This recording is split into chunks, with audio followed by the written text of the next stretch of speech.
The trade deadline is going to be here before we know it. Who could the Blue Jackets pick up if they do continue to be buyers? We're going to talk about that on today's Locked On Blue Jackets.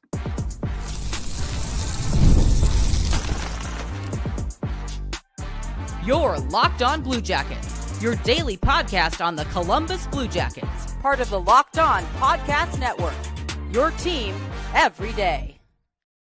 Hello and welcome to Locked On Blue Jackets, part of the Locked On Podcast Network, your team every day. I am, as always, your host, Jay Foster, here to give you the good, the bad, and the ugly about your favorite team and mine, the Columbus Blue Jackets.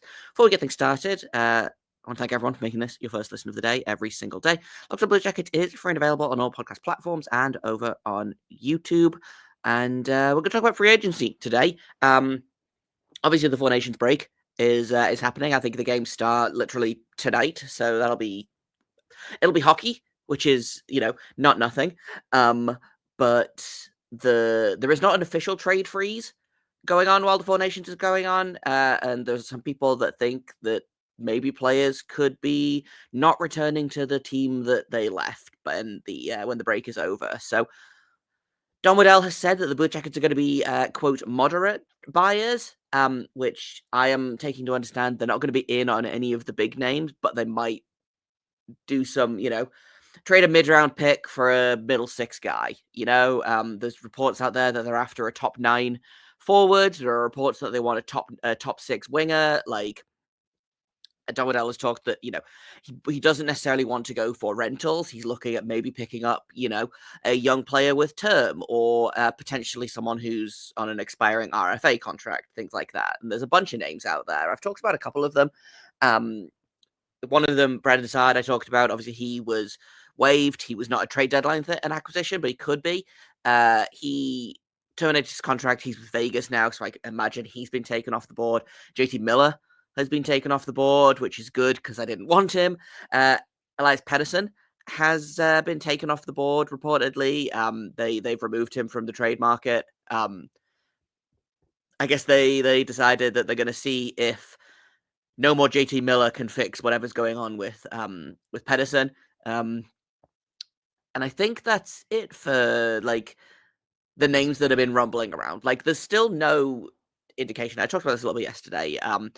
There is still a possibility that the Blue Jackets end up being sellers at the deadline. The Four Nations break has come at a bit of a weird time because I feel like these next 3 weeks typically are when teams really evaluate, okay, are we serious about this playoff race or not? Obviously, the Blue Jackets have got some injury issues at the minute. It sounds like we're going to get at least some of them back before the trade deadline hits, which is good.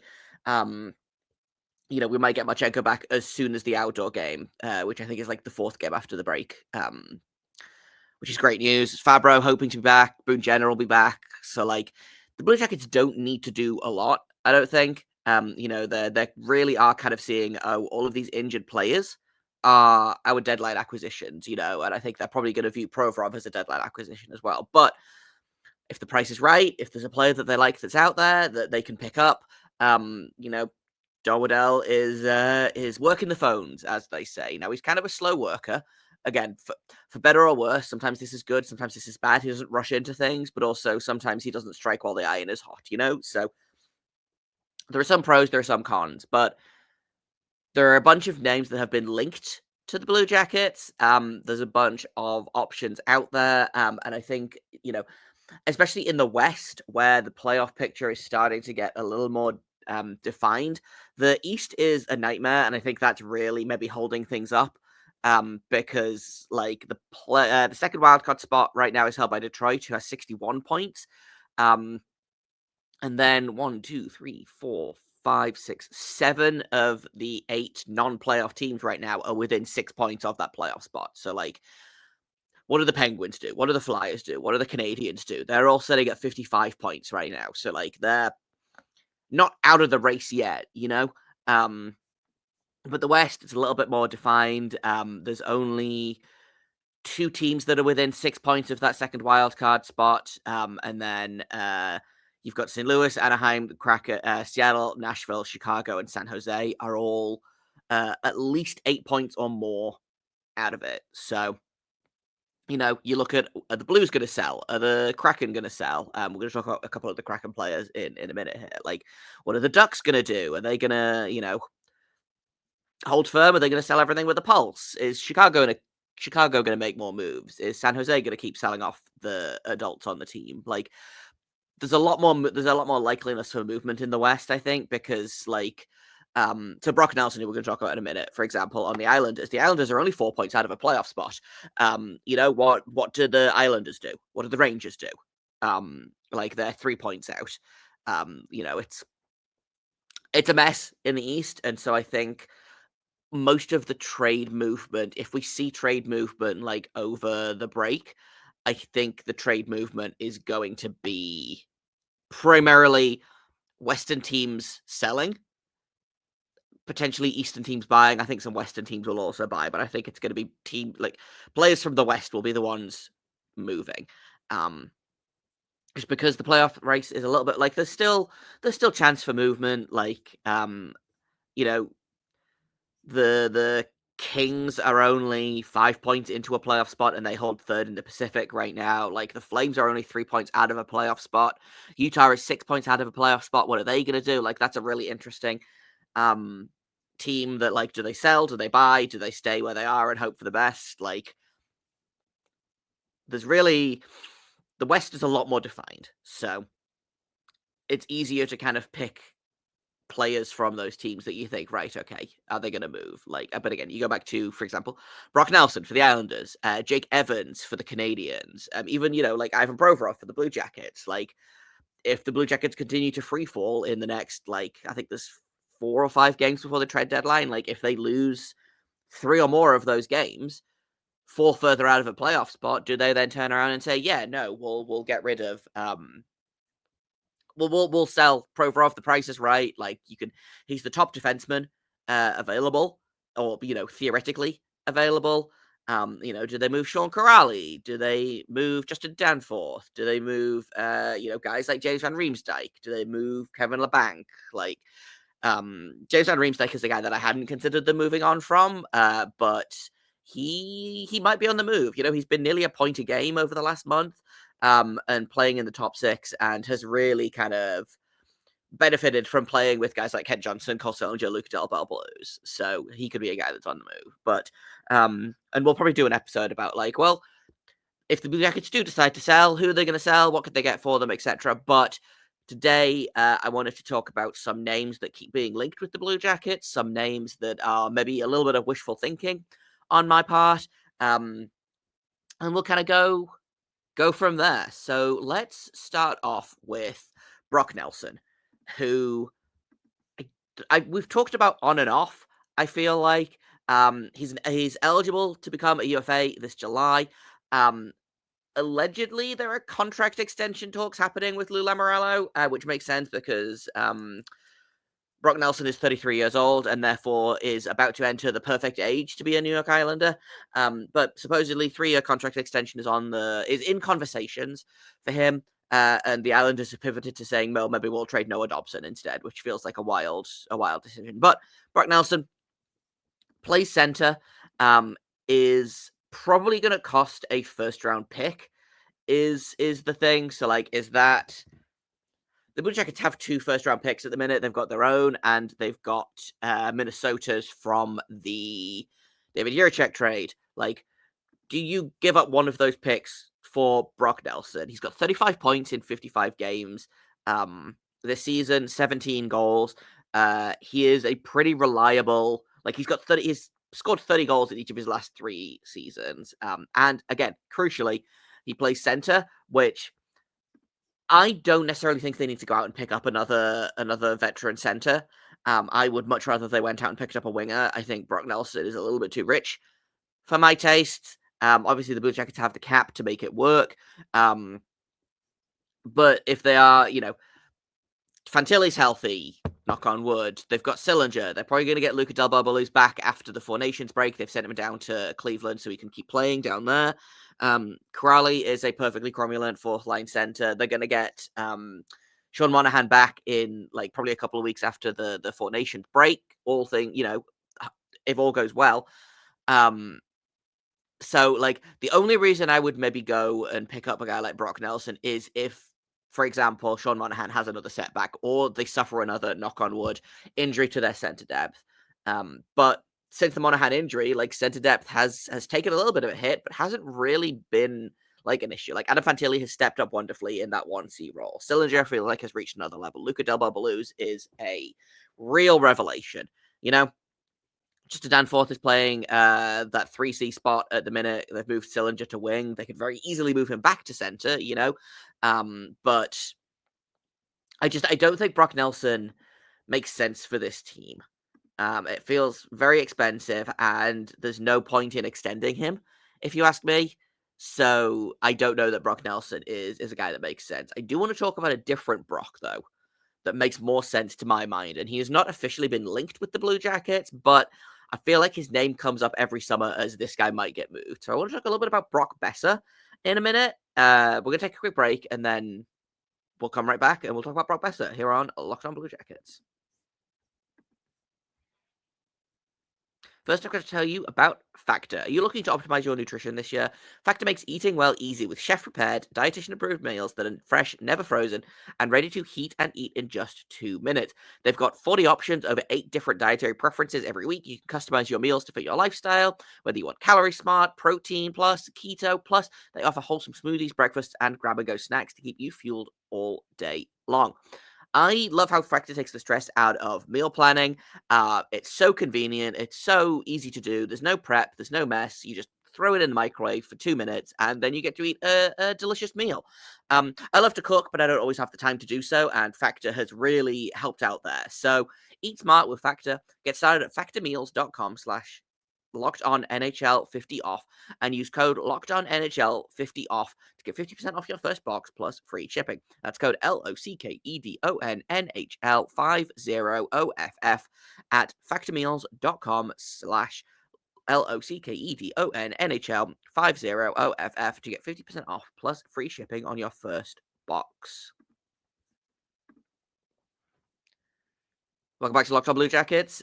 Let's talk about Brock Boeser, who is, I feel like, one of those names that every single trade deadline is like, oh, are they going to move on from him? Are they going to move on from him? Like, he is, I believe, an expiring RFA this season. The Canucks are doing, there's a lot happening with the Canucks at the minute. Yeah, Brock Boeser he's a UFA at the end of this season. I thought he was an RFA. He's making $6.5 million, give or take. 27-year-old right wing, which is good. The Blue Jackets need another top 6 winger, if you ask me. I think Brock Boeser fits the timeline. I think he is a very, very good player. He's got 35 points in 48 games so far this season, 18 goals, 17 assists. Last season, he had a 40-goal season. 40 goals in 81 games, 73 points. He's good for minimum 45 to 50 points a season. And, I think that there's more in him. I like his style of play a lot. I think the team needs to add, if they want to add, for my money, it should be a winger. I think they should go after again a middle or top 6 winger. Personally speaking, Boeser is on the high end of young. I feel like he's 27 years old. Was the same draft year as Zach Werenski. So, if he comes with an extension, that would be great. I think that would be something that I would be interested in. Again, I think he fits the timeline better than Brock Nelson. He's 6 years younger than Brock Nelson. I don't know that I would necessarily give him like the full 8 years, but if you can get Brock Boeser for like 7 times 5, maybe 7 million for 5 years, that feels like some really tidy work. You have to remember that Don Waddell thinks anything over 2 years is a long-term deal. But I think Brock Boeser could add something to this team. Again, good goal scorer, great player. I don't know. I think he could really add a dimension to this team, especially, Marchenko being out is not ideal. It sounds like he's going to be back. We don't know when Chinakov's going to be back. Boone Jenner is a third liner at this point, I think. But like, if your top 6 wingers are, you've got Marchenko, Voronkov, Kent Johnson, and Brock Boeser, like that's a pretty solid. That's a pretty solid 4 top 6 wingers, So that's definitely a name that I'm going to keep an eye on. He hasn't been linked with the Blue Jackets necessarily, but I live in hope. Someone else that I wanted to talk about is I wanted to talk a little bit about Oliver Bjorkstrand, who I know it's like he is an ex-Blue Jacket. It's almost never a good idea to go after a player that was really good for you like 3 seasons ago, but I just like him. He is under contract for one more season after this. He's making 5.4 million. And I don't know if he is available for the Blue Jackets to pick up, but again, not necessarily the one that got away, but when you look at the fact that, like, obviously the Blue Jackets brought in Gaudreau and then they extended Patrick Laine, and Bjorkstrand had to move to make the money work. Like, it sucked, but that was how it had to go. I just like him, and I think he is a shockingly good defensive player. He's very defensively responsible. He's got a hell of a shot on him. And I would like to see him back in the Blue Jackets. I think, again, probably he will cost a little bit. He might cost a little bit more. He's got another year under his contract, like I said, so he's under contract for this year and next year. But he's got 35 points in 56 games so far. Is, again, basically he's a very reliable. You could get 20 goals a year from him. He led the Blue Jackets in goals for, I think, 2 straight years. He had 20 goals last year, 20 goals the year before that, 28 the year before that, 18, 21, 23. Like, the Blue Jackets can always use more goal scorers, Again, I don't think it's super likely, but he is a name that I wanted to bring up because I just think it would be fun. And I know that, there is always the urge to be like, look, he was really good for us 3 years ago. Let's go and get him back. And it almost never works out. But if you're going to take someone from the Kraken, I think I would take Bjorkstrand over a guy like Brandon Tanev, who has been linked to the Blue Jackets. We talked about him a couple of weeks ago, I think, in conjunction with the do we want Brandon Saad or do we want Brandon Tanev? And I came out on the side of I'd rather Saad than Tanev. And now, in terms of if you have to take a Kraken, I would take Bjorkstrand over Tanev, probably. Yanni Gord is another option. He just had hernia surgery, I believe. He's out 5 to 7 weeks, back around deadline day under the best case scenario right now. Is another center, he's 33. Just, again, a rental that doesn't make a lot of sense for the Blue Jackets unless something bad, again, knock on wood, happens to, Sean Monahan's injury rehab, or they lose another center to injury, which this team is cursed, they might. But I still think winger is the way to go, and I still think that Bjorkstrand is a fun option, if not a particularly likely one. There's another couple of names that I want to talk about. More teams out west. We'll do that in just a second here on Locked On Blue Jackets. First, I need to tell you about a brand new sponsor, and that is Wonderful Pistachios. Are you looking for a snack that is both delicious and nutritious? Crack into a source of protein with Wonderful Pistachios. Pistachios are one of the highest protein nuts. Every 1 ounce serving has 6 grams of protein, which gives you over 10% of your daily value. Plus, they're packed with fiber and better for you unsaturated fats to help you keep feeling full for longer. I love pistachios, and the great thing about Wonderful Pistachios is that you can buy them without the shells on, so I don't need to crack open every single shell. It's really dangerous that way because I can just eat them by the handful, but it also makes it so much easier. But if you love cracking open the shells, if you love having something to do with your hands, they also offer in-shell options. They're just so good. I love pistachios, and wonderful pistachios are so delicious. Get snackin, get crackin with the snack that packs a protein punch. Visit wonderfulpistachios.com to learn more. Wonderfulpistachios.com. Get yourself a delicious and nutritious snack. Welcome back to Locked On Blue Jackets. Let's talk about, and this is gonna be a controversial one, I think.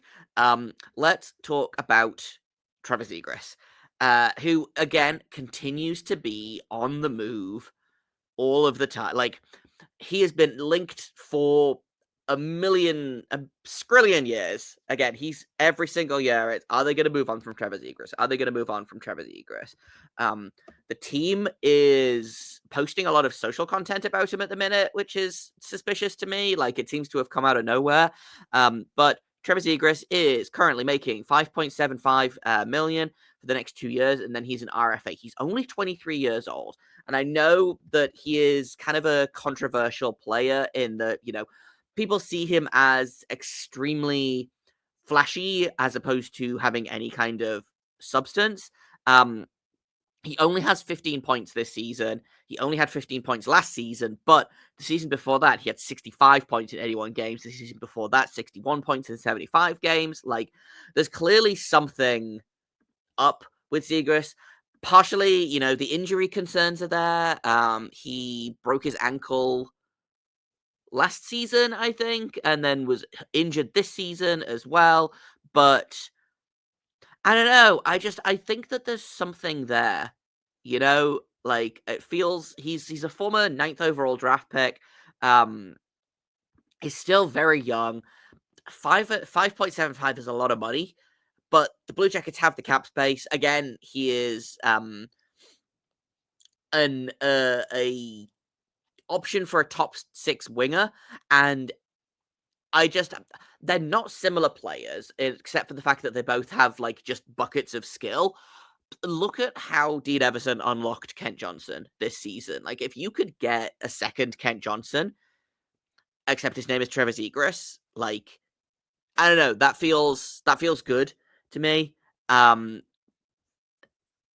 It's a risk. He will be expensive. But he might be worth it. And he fits in with what Waddell is looking for, which is, a young player with term that can help the team, that can grow with the team as it is right now. So, like, if you can get Trevor Zegras for, I don't know, if you send them, like, Minnesota's pick and then, like, I don't know, a B prospect, I'm blanking on, like, you could send them, if you could send them, like, a first-round pick and Corson Ceulemans for Trevor Zegras, like, I might make that trade, The contract is not gonna, it's not gonna hamstring the Blue Jackets. Again, they have approximately $1 billion in cap space. Where is the exact number while I pull up there? By the deadline, they will have $88 million in cap space. The cap is going up next year, so I think they're projected to have like $46 million in cap space next season. So, like, if the deal goes bad, they just don't qualify him at the end of the year, or the end of next season. Like, it's, again, do I think it's likely? Not necessarily, but I do think he might be an option.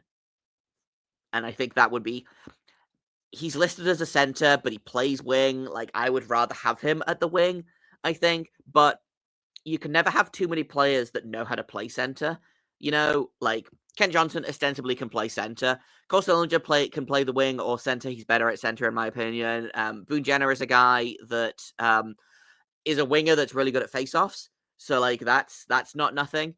But yeah, that I think is the most controversial one. I assume that nobody, like, every time it comes up, everyone's like, no, we absolutely don't want Trevor Zegras. Locker room cancer, skill, selfish, blah, blah, blah.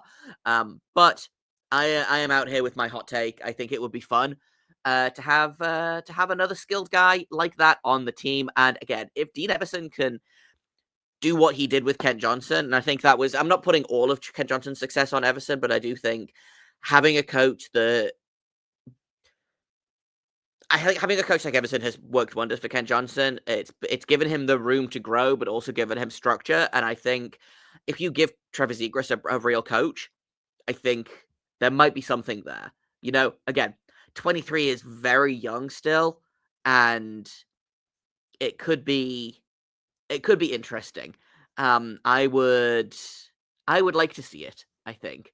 In terms of other players that are potentially available, like there's not really like I'm on the fourthperiod.com's top 30 trade pieces. Like I might try and pick up a depth defenseman. Potentially. I don't know. I think if Zach Werenski continues to play, which he's not 100%, but he is playing, and you get Fabro back, like that changes a lot of things. If Fabro is out for any length of time beyond, the Four Nations break, then maybe you go out, you pick up a right D. There's no one really available that I'm like, yeah, absolutely go get this guy.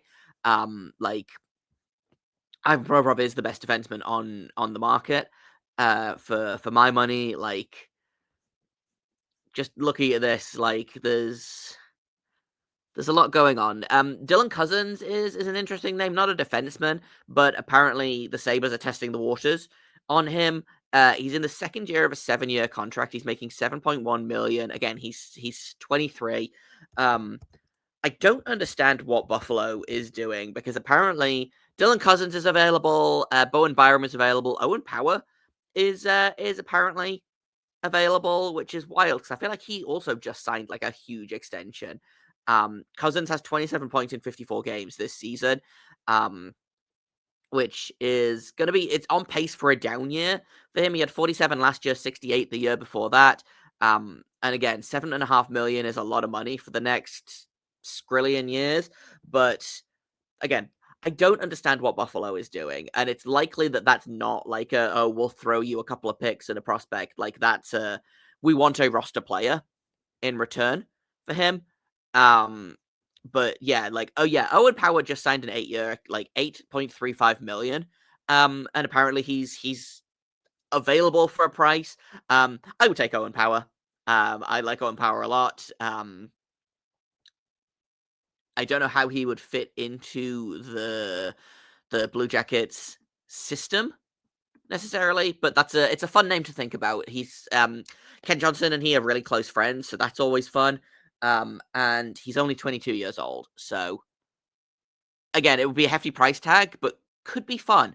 And if the Sabres want to move on from him, like sure, why not? The Sabres are a fascinating team to me. I'm just looking at their like Puckpedia page now. Like there's just a lot going on here. But I think that's kind of all of the names that I wanted to mention. I'm probably going to finish recording and immediately be like, no, I want to talk about this guy. But hey, good news. I'll be back tomorrow so I can talk about it then. Thank you for listening to this episode, for making it your first listen of the day every single day. Dr. Blue Jackets continues to be free and available on all podcast platforms and over on YouTube. I've been Jay Foster. You can find me on Twitter at _Jacob Foster, JAKOBFORSTER. You can find the show at LO_Blue Jackets. I'll be back tomorrow. We'll probably talk a little bit more trade deadline. Actually, what we might do tomorrow is talk about what happens if the Blue Jackets, if the Blue Jackets decide to sell, what happens. Let's talk about that tomorrow here on Locked On Blue Jackets. Thank you once again for listening. And until then, make sure you stay locked on.